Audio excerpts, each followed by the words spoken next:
উক্ত এলাকার স্থানীয় ব্যক্তিরা যখন ভিকটিম আকাশ ঘোষকে চট্টগ্রাম মেডিকেল কলেজে নিয়ে যান, উপস্থিত চিকিৎসক তাকে মৃত বলে ঘোষণা করেন।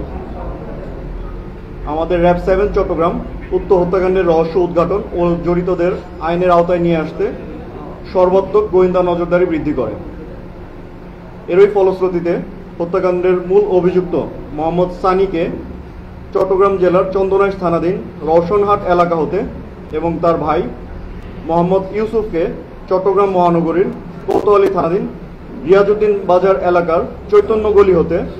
যুক্তরাষ্ট্রের 1 নম্বর জিম চেইন গোল্ডস জিম এখন আবারও বাংলাদেশে বসুন্ধরা আবাসিক এলাকা ও বসুন্ধরা সিটি শপিং মলে এবং শাকিল আলম ফয়সালকে চট্টগ্রাম মহানগরীর কোতোয়ালি থানাধীন রিয়াজউদ্দিন বাজার হতে সফল অভিযান পরিচালনার মাধ্যমে আমরা গ্রেফতার করতে সক্ষম হই। পরবর্তীতে কোতোয়ালি থানাধীন রিয়াজউদ্দিন বাজারের উকিলবাড়ি জামে মসজিদের সামনের নালা হতে আমরা হত্যাকাণ্ডে ব্যবহৃত চাকুটি উদ্ধার করতে সক্ষম হই।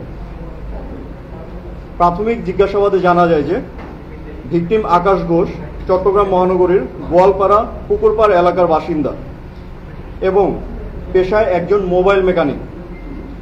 আনুমানিক 1 মাস পূর্বে অভিযুক্ত সানি ভিকটিম আকাশের দোকানে তার ব্যবহৃত মোবাইল ফোনের ডিসপ্লে পরিবর্তন করে এবং মেরামত বাবদ 1500 টাকা পরিশোধের জন্য বলেন।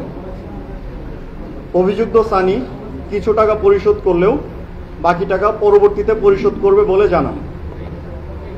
এরই প্রেক্ষিতে গতই 14 নভেম্বর 2025 তারিখে আনুমানিক রাত 1টার দিকে ভিকটিম আকাশ ঘোষ তার পাওনা টাকা আদায়ের লক্ষ্যে মোহাম্মদ সানির সাথে সাক্ষাৎ করতে যান এবং উক্ত এলাকায় মোহাম্মদ সানি এবং তার সহযোগীরা পূর্ব পরিকল্পিতভাবে ভিকটিম আকাশ ঘোষকে রক্তাক্তভাবে জখম করে এবং ঘটনাস্থল থেকে পালিয়ে যায়।